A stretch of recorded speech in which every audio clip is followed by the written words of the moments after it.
This is the Morning Drive Podcast from Double T 97.3, presented by Cantex Roofing and Construction. I'm Mike Hebert, owner of Cantex Roofing and Construction. Every day is game day, and we'll get it right when it comes to your roofing, construction, windows, and mirrors. Call Cantex Roofing and Construction today. Together, we are one serving you. Drive. Not a good weekend for the Rangers either, as they win on Friday and then lose Saturday and Sunday to the Houston Astros. So they lose the series. But also, not good, Jamie, for Texas reliever Brock Burke. He is going to the injured list. Unfortunately for Mr. Burke, he did not have a good outing on Saturday. 4 runs on 3 hits and 2 outs in 21 pitches. Actually, that was on Friday. He did not have that good effort. The Rangers won the game, but it was not a good outing for him. And so he, after he gets taken out of the ball game, he punches a wall out of frustration. Fortunately, not his pitching hand, but still, he punches a wall, and the wall always wins. So now he's on the injured list at least 15 days with a fractured hand.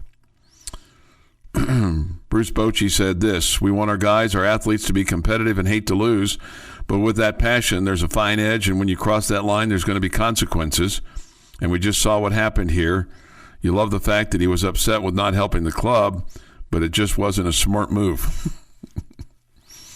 No. Yeah, much bigger story than that one. I know you like the dramatic ones, Chuck, but they also lose Cody Bradford over the weekend, who is a starter for them and he's been really, really good, off to a 3-0 start, and now he's been put on the IL. And so I think that's a when you combine both of these, and then you lose 2 out of 3, it's a bad weekend for Texas. But Bradford's been a bit of a surprise, at least for me. He's been really good so far this year, the former Baylor Bear. And again, 3-0 on the year, and now he's on the 15-day injured list with a back strain. So hopefully that's not serious. I don't know if it, I saw an article on this last week about, pitching and pitching injuries. And I guess you always kind of have those this time of year, early on in the season. It does seem like you're seeing more and more guys out and out for the year at various clubs around Major League Baseball. But I don't know. Maybe it's just we're just more aware. I don't know. But I think I would agree with you. It does feel like there are more season-ending ones. And that's the thing that really hurts. I mean, you can overcome the strain of the back strain, but man, those shoulder injuries, those elbow injuries, those arm injuries, just seems like you've had some guys dropping at a pretty high rate, at least like you said, for the season-ending ones. So when I saw that it was a back with Bradford, I was actually happy, because I had worried that it was you just always worried elbow or shoulder or whatever. Yeah. So the Rangers are going to activate Michael Lorenzen, and he is actually going to make his debut tonight against the Detroit Tigers, a game you'll hear on Double T 97.3 beginning at 5 with 5:30 play-by-play. So Bradford is 3-0 with a 1.40 ERA, 2 walks and 17 strikeouts in 19 1/3 over his 3 starts. So like you said, that's much more dramatic than the breaking of the hand. I guess I saw the breaking of the hand and went, well, I guess he didn't see Bull Durham, but at least maybe he did see Bull Durham. At least he hit him with. He didn't use his pitching hand. He didn't use his pitching hand. Yeah. Don't get into a drunken fight with a wall with your pitching hand. Yes. Paraphrasing Bull Durham. That's exactly right. 6:36 this morning here on the Morning Drive. Hey, any going back to Tech baseball, any word on Damian Bravo? I know he had a tough outing at the plate, 0 of 10 for the weekend, but they took him out of the game. Did he hurt his shoulder, Jamie, on that catch, or was that more of a function of, okay, the guy's not having a good weekend and going to just kind of sit him down? I think it was 0 for 11 with 8 Ks for Damian. I think it was his wrist. I think his wrist has been bothering him. And I think it was probably a combination of both. I mean, he came out of the dugout, was swinging the bat, looked like he was ready to go. And then Gage Harrelson hopped out there. So with a righty on the mound, I think Coach Tadlock, I think it was all things combined. I think he kind of stuck with Bravo after Saturday just to kind of, support his guy and say, hey, we're not giving up on you, even though you're going through a rough stretch here. And it was only 2 games. I mean, that happens all the time in seasons. And but then he kind of got dinged up a little bit, and it was an injury that he had previously. So I think it just made sense for Coach Tadlock to say, you know what, let's not push it. Let's get him back, try to let him rest that wrist a little bit and give Gage a shot. And he gave you a little bit of a boost, so that was nice to see. Yeah, my apology. I once you said that wrist, and I remembered you guys talking about it. And I didn't have my phone to take notes while you were broadcasting Saturday and Sunday. Saturday I was at an event with my wife and the Phenoms, and I was probably not supposed to be doing this, but we didn't have any kids involved. We were at a play. We're at Finding Nemo over at Lubbock Cooper. The kids wanted to see it, so we went, and so I was monitoring the game while Nemo was trying to be rescued from the fish tank, and so I wasn't in a position where I could take notes. And then yesterday I was outside working, and I didn't have pen and paper to be able to take notes. I was taking notes upstairs, but sometimes the facts get in the way of the story when it goes from ear to head to then mouth today. So, and that's my story, and I'm sticking to it. But Nemo did get rescued, but unfortunately the Red Raiders struck out to end the game on Saturday. And if any of you guys were wondering what Chuck did this weekend, we now know where his whereabouts at all times. So there was a murder somewhere. We know he didn't commit it. That's exactly right. 6:39 this morning here on the Morning Drive. We have High School Fan Zone coming up tonight. Our man Garrett Luff reports Coronado softball coach Mo Garcia, Estacado softball coach Adrian Holland, Lubbock High baseball coach Victor Gomez, and Monterey baseball coach Ralph Ramon. That'll be tonight on the High School Fan Zone. This Day in Sports History is next. Your daily dose of sports and fun. This is the Morning Drive Podcast from Double T 97.3, presented by Cantex Roofing and Construction. The Morning Drive today is Monday, April the 15th, 2024. With This Day in Sports History, here is Jeff McGuire. Yeah, looking at today in 1910. Chuck kind of stole my thunder earlier last week on this one. Howard Taft is the first U.S. president to throw out the first ball at a baseball game. I'm sorry to steal your thunder. Are you, though? Yeah, no, You thoroughly enjoyed bringing us that fact the other day. Well, I did, but I didn't know you were going to. I didn't know it was coming up on this day. I mean, I didn't know I was stealing your thunder. There was a little stealing of the thunder. It's fine. Just don't be sorry. You enjoyed that. Enjoy it. I enjoyed telling you that. Yes, I did enjoy that. 1927, Yankee slugger Babe Ruth hits home run number 1 of the year. He would have a few more. Yeah. Like 59 more as the season would go on. He tees off against Howard Emkel in the first inning of New York's 6-3 win over the Phillies.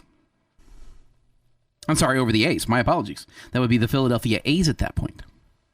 1947, Jackie Robinson becomes the first African-American to play U.S. Major League Baseball, playing for the Los Angeles Dodgers. I'm sorry, Brooklyn Dodgers. I'm just everywhere today. Seems like a pretty significant day in history. Yeah, that I completely screwed up. 1958, first baseball game in California. This one's true, I promise. This would be the San Francisco Giants beating the Los Angeles Dodgers 8-0. 1965, NFL changes the penalty flag. It is currently bright gold. What color was it before? Do you guys? I think it was white. White is the correct answer.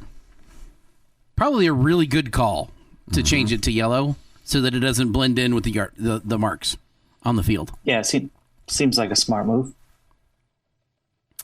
1968, Houston Astros beat the New York Mets 1-0 in 24 innings in the Astrodome. Goodness. Starting pitcher Tom Seaver and Don Wilson both pitch at least 9 innings. Seaver would pitch the 10th as well in a game that lasted over 6 hours. I wonder who the last pitcher was, not only to go 9, but then to go into the 10th. Because it's got to be a long time ago that's happened. I know Pedro lost a no-hitter in the 10th, but I mean, that's been long enough for him to be in the Hall of Fame. So. Right. 2023, the number 21, Texas Tech Red Raiders used early scoring and dominant relief appearance by Ryan Free against Oklahoma to secure a 9-5 win.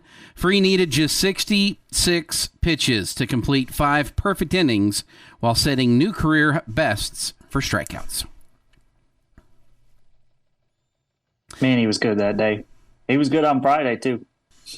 It is National Glazed Spiral Ham Day. I can get behind that. Happy birthday to Emma Watson, who's 35, Seth Rogen, 42, Emma Thompson, 65, Chris Stapleton, 46, Maisie Williams, 27, and Jason Sehorn is 53. And on this day, in 1912, Rose kills Jack by being selfish. There's plenty of room on that headboard for both of them to get up out of the water, but no, she had to take the whole thing for herself and just be selfish. Mythbusters even proved that you could put two people on that little headboard. Also, the Titanic sank. And that is this day in sports history. Wow. 6:49 this morning. That means it's time for our lucky winning word today, as Double T 97.3 and the Home Zone, making your house a home, are giving away a total of $10,000 to lucky local listeners. To register and to win, you have to listen to us every morning at this time, 8:45, and to our friends at Tech Talk on Double T 97.3 at 4:45 for the local winning word. Then log on to doublet97.3.com and enter that word for your chance to win weekly cash every Tuesday and Wednesday. That is tomorrow and Thursday. The more times you enter, the more chances you'll have to win. This is not a national contest. It's a local contest, so the money will be given away to local listeners. It's a cash giveaway with 21 local winners from the Home Zone, making your house a home, and Double T 97.3. Our local winning word at 6:50 this morning is Trojans. Trojans, Trojans, Trojans, like the USC Trojans. Okay? Trojans, your winning word today. Jamie, I just saw this. Former Texas Tech coach Steve Sloan passing away at the age of 79. He coached the Red Raiders to a 10-win season in 1976, and then went on to leave Tech after just 3 years to go to Ole Miss and be their coach. It would never quite work out well for him as a head coach after leaving here. I don't know if he regretted leaving here, but he did not have the same kind of success at Ole Miss or at Duke. He was at Ole Miss from 78 to 82, went 20, 34, and 1, and then went to Duke and was 13 and 31. And then, strangely enough, was the athletic director at Alabama for a couple of years. Now, Alabama was his alma mater. He was a quarterback, played for Bear Bryant. They won a national championship with him. He was an Orange Bowl MVP. But I wonder if he's like others who were here and had some success and then left. I wonder if he wished that he had never left. And you kind of wonder what would have happened if he had indeed stayed. So Steve Sloan dead at the age of 79. Apparently he had been in memory care the last 3 months there in Orlando. And so an unfortunate end to his life at a relatively young age. He was dubbed Kid Coach because he was a head coach at the age of 28 at Vanderbilt. So, all those times would, wow.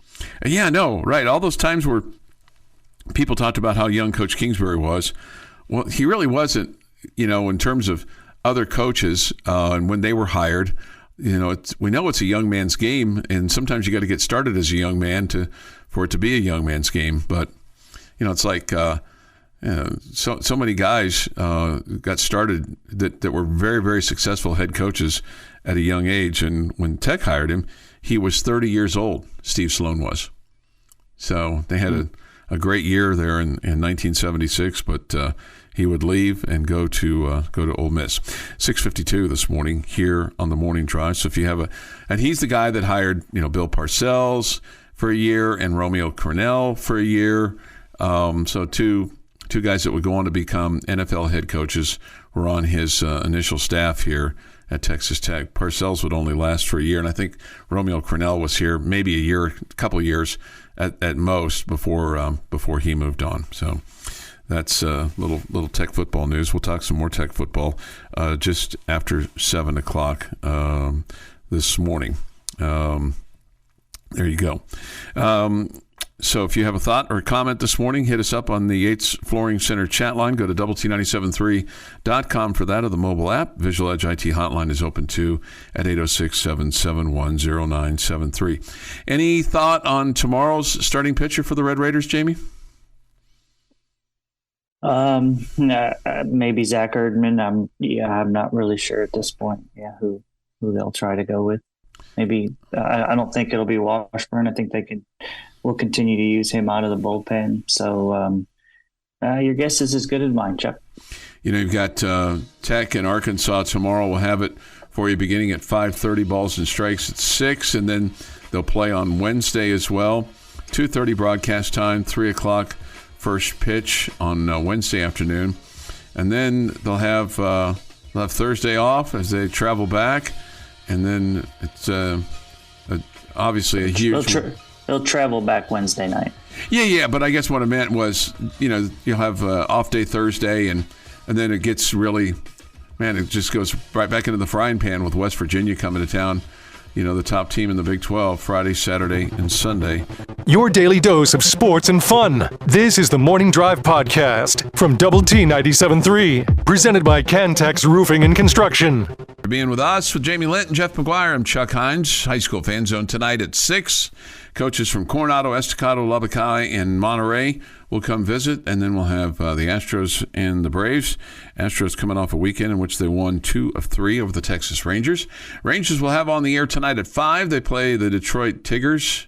We'll have that for you at 5, and then 5:30 balls and strikes there from Detroit. Or if you're a Detroit person, we'll have it from there as well. All right, so Jamie, I've told you I've been concerned about this, and now I think I'm even a little bit more concerned about this. So you can try to talk me off the edge here a little bit. Joey McGuire, after practice on Saturday, the Red Raiders had a scrimmage, and that was their second scrimmage. They have the spring game left, which will be on Saturday down in Midland. And that's open for everybody, and you can go down and watch them and watch the Red Raiders. But he said that quarterback Baron Morton, wide receiver Micah Hudson, and tight end Jalen Conyers are expected to be cleared by July 1st. July 1st. Now, that's not to say that Morton probably won't.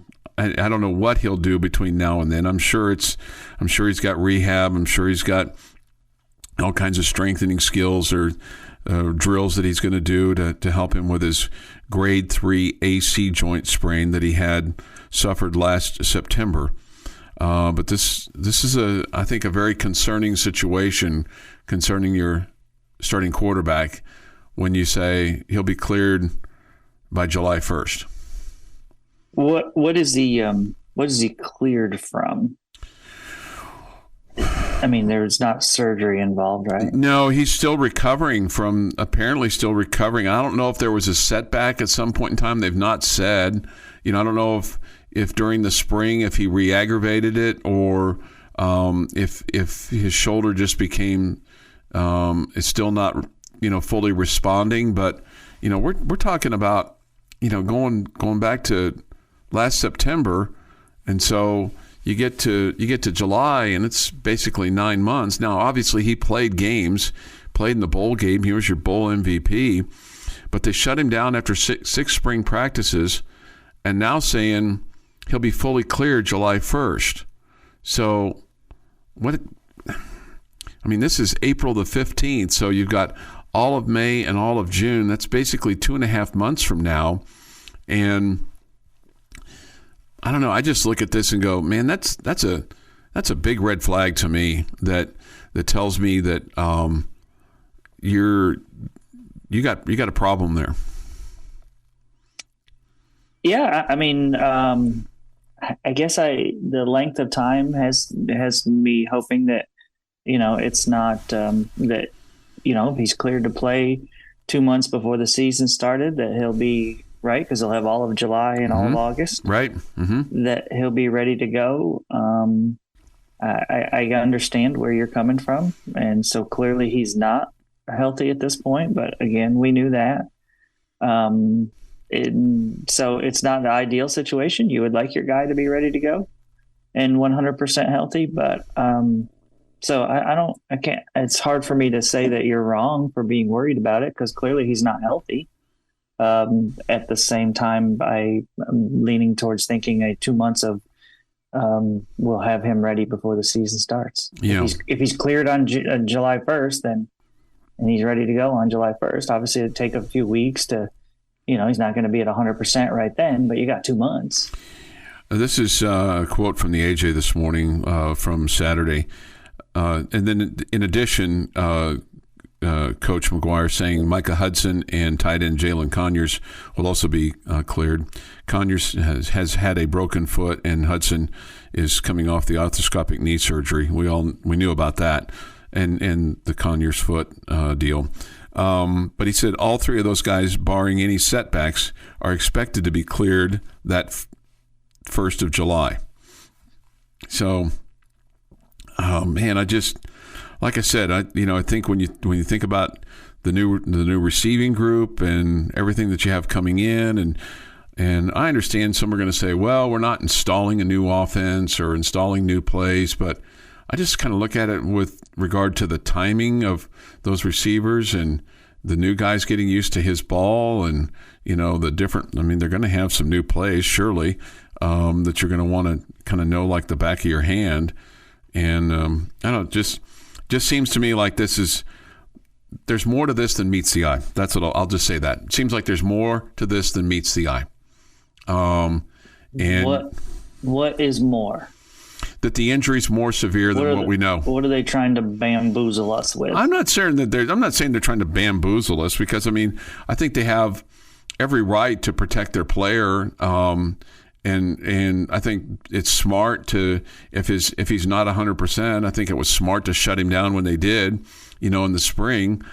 I just thought when they shut him down in the spring, if you'd have told me then, I just thought when they shut him down in the spring that this would be he'll be ready June 1. It's 30 to 45 days longer than I thought it was going to be. Because I would have thought, okay, you shut him down in early in the spring practices, because the sixth practice was March the 29th. So he's been, and I don't think he practiced in that one, or if he did, it was very limited. So now we're 2 weeks into April, so we're going to have all of April, May, and June. So that's 3 months. And then you also look at it from the standpoint of, well, you had all of January, February, and most of March to recover. So, I hope not, because he's your starting quarterback. And last year you had, when you're sitting in this situation going, well, Shuck goes down, we've got Baron Morton. Well, if Baron Morton goes down, you've got a lot of inexperience behind him. I'm not saying they're not good. I don't know how good they are, but you felt a lot better a year ago with Tyler Shuck coming in as your starting quarterback, knowing, hey, if he gets dinged up again, that's okay. We got Morton. Well, the problem was he got dinged up, and then Morton got dinged up right away.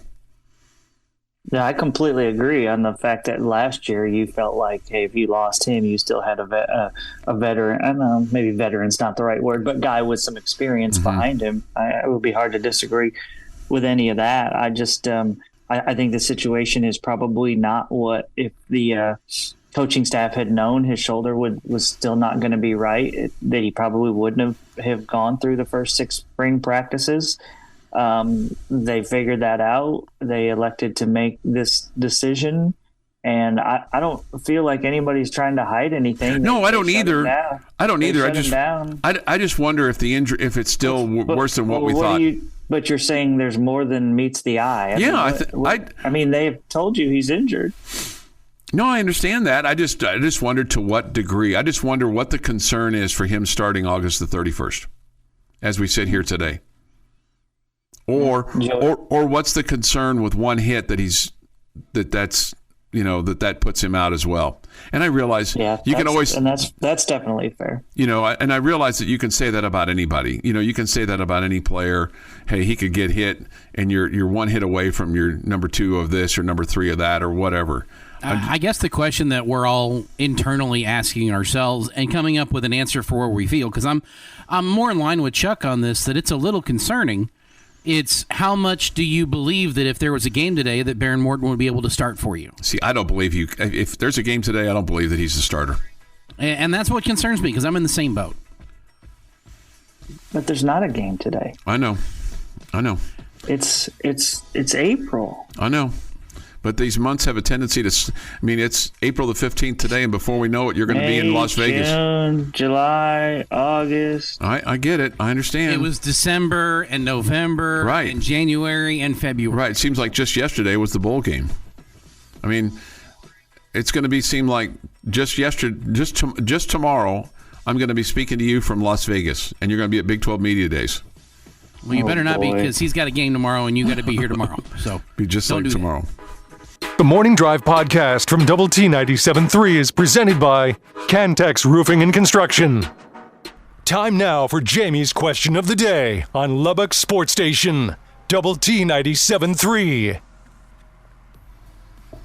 All right, gentlemen, sometimes they say give the people what they want. Okay. Today we're going to give Chuck the question that he wants. What is that? And it's not the scenario that you want, but it is the question that you want. I want you to tell me, if Baron Morton doesn't take a snap in 2024, what is the record for the Red Raider football team? Well, first of all, I think he takes a snap. I'm not sure how many snaps he takes. I hope he takes snaps in every game. But given your question, let's say he doesn't take a snap.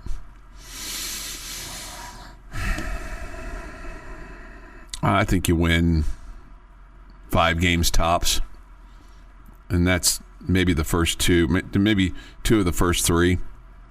I think the quarterback obviously is the most important position on your football team. And, people can say, well, it's only April the 15th. I get it. Well, Patrick Mahomes is already, working out with his new receivers in Frisco, throwing balls to them every single day. So, obviously, if they had their choice, our quarterback here. Are all of his receivers eligible? I'm sorry? Are all of his receivers eligible? No, the one that's the one that doesn't know how to drive is I don't think involved in those workouts. At any rate, I think 5 tops. Okay, so just correct me if I'm wrong, but Taj Brooks is still on the team, right? He is. He's not going anywhere. He's not. We can still turn around and hand the ball to him. You can. Okay, just making sure that I didn't miss something over the weekend to really panic about. No. I don't think that your record will be as good without him if he doesn't take a snap. But to say that they're only going to win 5 games as long as Taj Brooks is still on the team, I find that very hard to believe.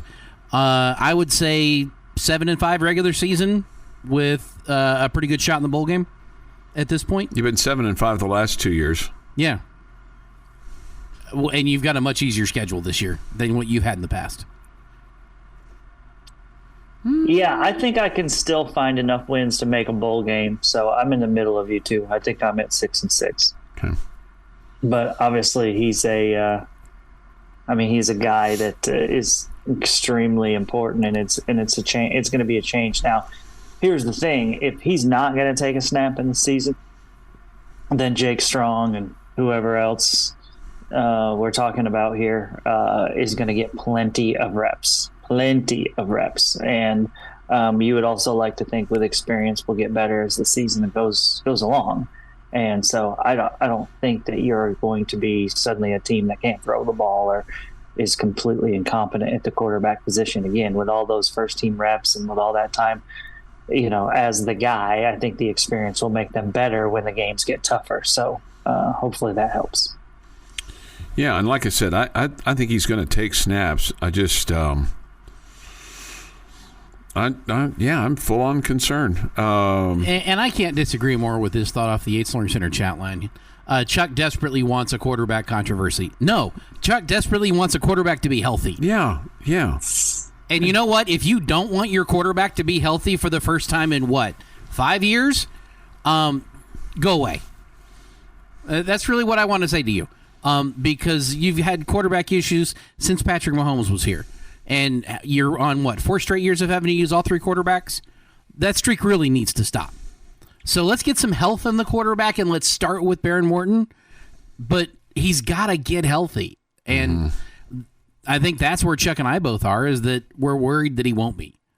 Yeah, I mean, because if you're telling me July 1st, then it's like, what does that look like? What does that look like? I mean, is that we get to July 1st and like, okay, he's 90% or he's 80%, and we're hoping that he can be 100% by August the 31st. This from the H1. I mean, do you think he's not going to throw a football before July 1st?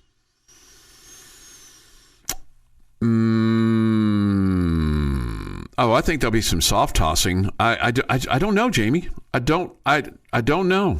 That's a great question. I mean, it just depends on what his shoulder can take. I mean, what kind of rehab are they doing? What kind of strengthening are they doing?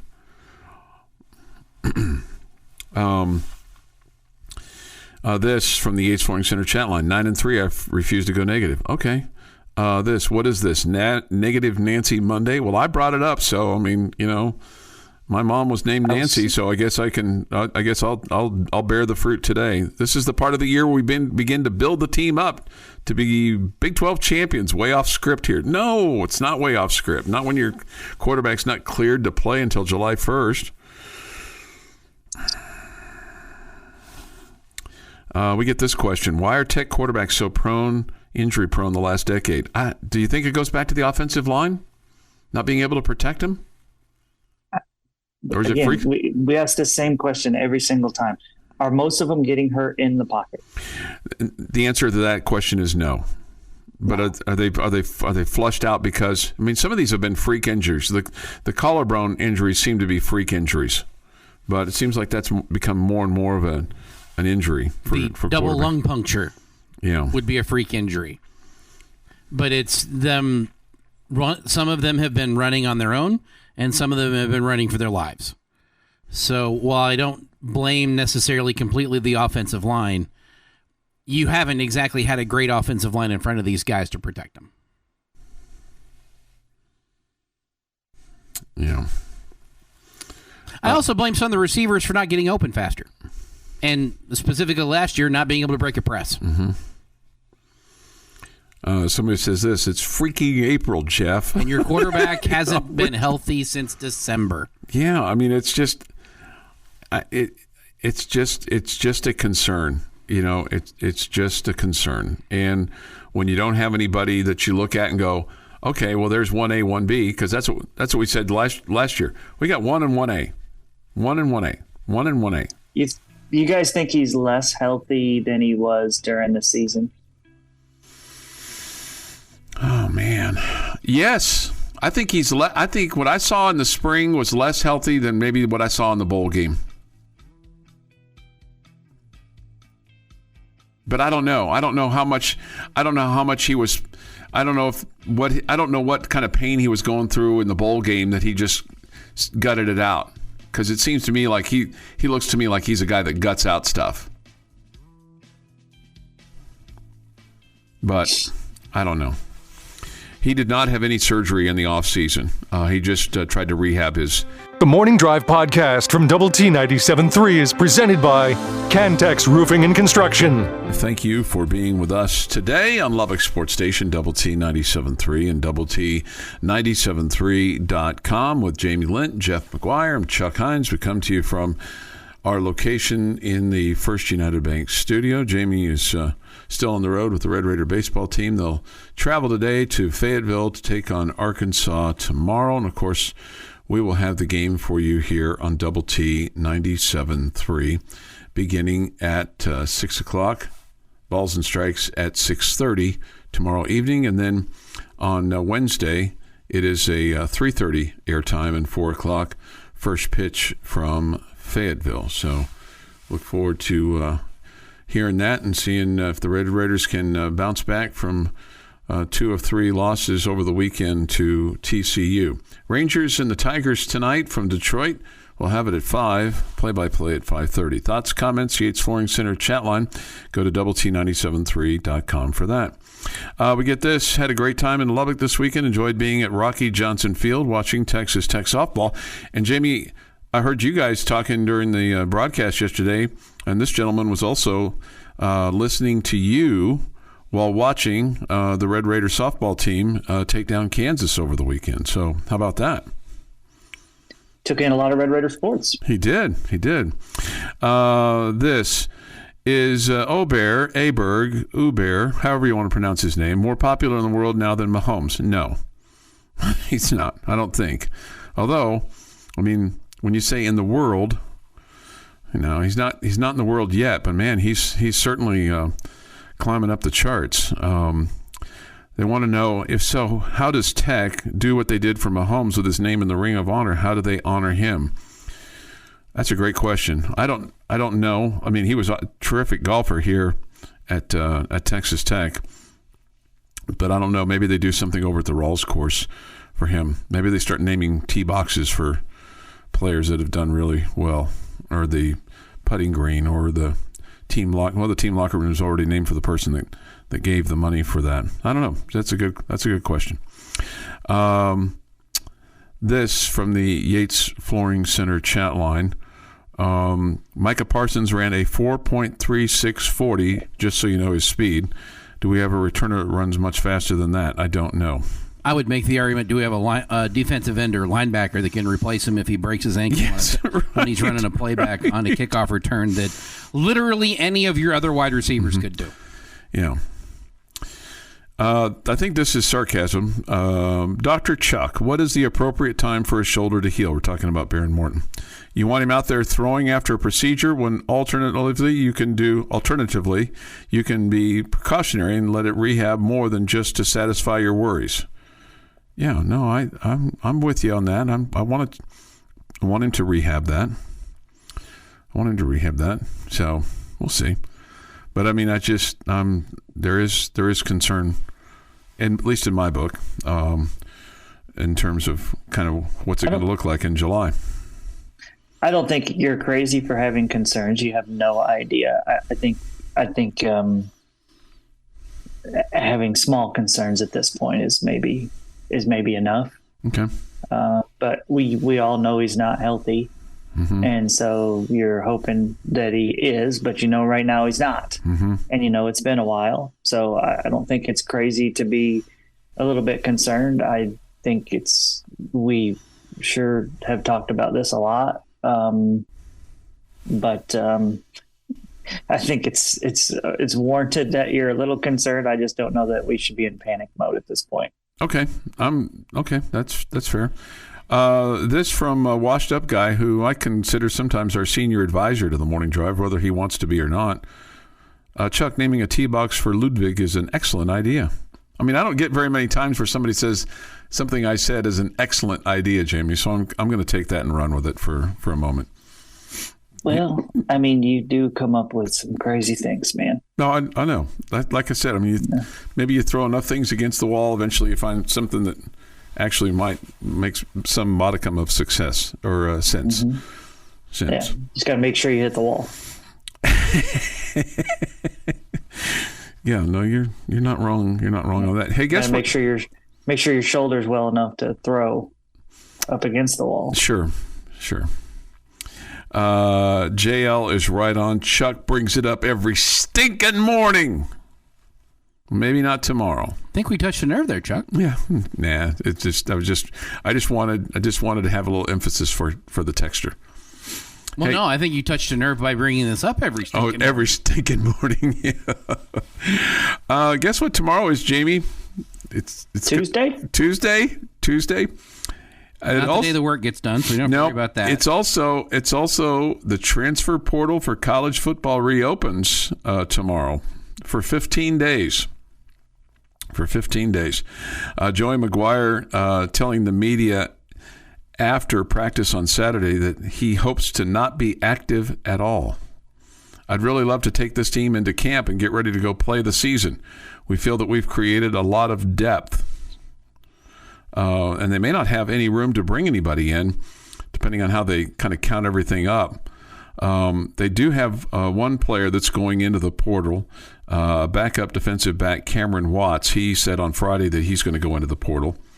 But Texas Tech's right now at that, pretty much 85 scholarship player limit. So I don't know if anybody's thinking about going to the portal, if they're kind of evaluating their time in the spring and going, hey, I think I can get more time somewhere else, or I think there's a better opportunity somewhere else, or is Jamie likes – I think you were dead on when you said a baseball free agent and got more money to go from West Virginia to TCU with regard to one of their pitchers.